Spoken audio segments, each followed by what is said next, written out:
Not all fish oils are created equally.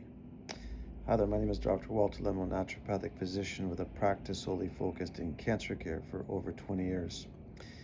A few days ago, some representatives from a nutraceutical company, nice people, came by my office. I think they were orthomolecular products. I have no shares or ties with the company. And when I was reviewing some of their products, I noticed that their one of their fish oils in particular, their cost was a lot higher. And so when I asked them, I go, what's the reason for that? And they said, well, this is in the triglyceride based form. So the EPA, DHA, omega-3 fish oils, they're in the triglyceride form, which is the more natural form found in nature. And I think what it reminded me of is that perhaps the general public is not aware of the differences between the different kinds of fish oils. So in general, they're the more common form of fish oils that are found. The form is called ethyl esters. It's actually an alcohol-based form of omega-3, EPA, and DHA. And the form that's found in nature naturally is the triglyceride form. So what happens when, say, fish oils are being, say, processed, refined, etc., to remove contaminants, make it purified? It gets turned into ethyl ester, the alcohol form of omega-3, EPA and DHA. And that form right there is what a lot of companies use. There's a lot of the research that you're seeing out there based on cardiovascular disease and mental health, etc., is that form. But what companies have done is they've taken that form and then they've re-added back that triglyceride backbone so it's another step. And of course, though, when you're adding another step to do that, it's more cost. So then when you're looking, say, at products out there, and you're saying, hey, why is this fish oil here? It's like, double the cost or triple, and there's even less amounts of the EPA and DHA in there.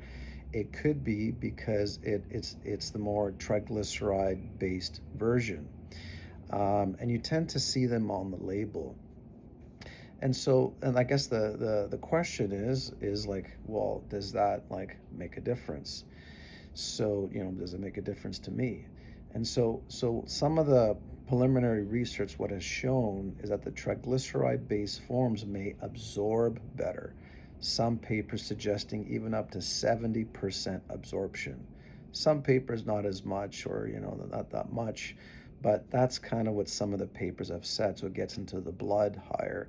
It could also be more stable longer. They don't taste fishy or have that aftertaste, generally speaking.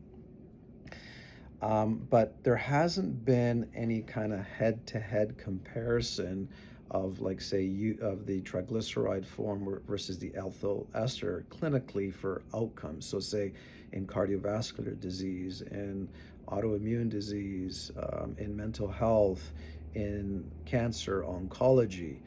And so, but I guess from a perspective of intellectual curiosity, you're just thinking, how everyone's talking about, we got to get back to basics, keep it more simple, going back to what nature has provided for us. Well, the triglyceride based form is more along that line.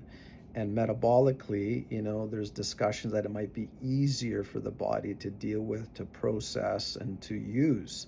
So imagine if, say, someone was a bit more compromised, more tired, have other pre-existing issues and problems, medications, and all these other things.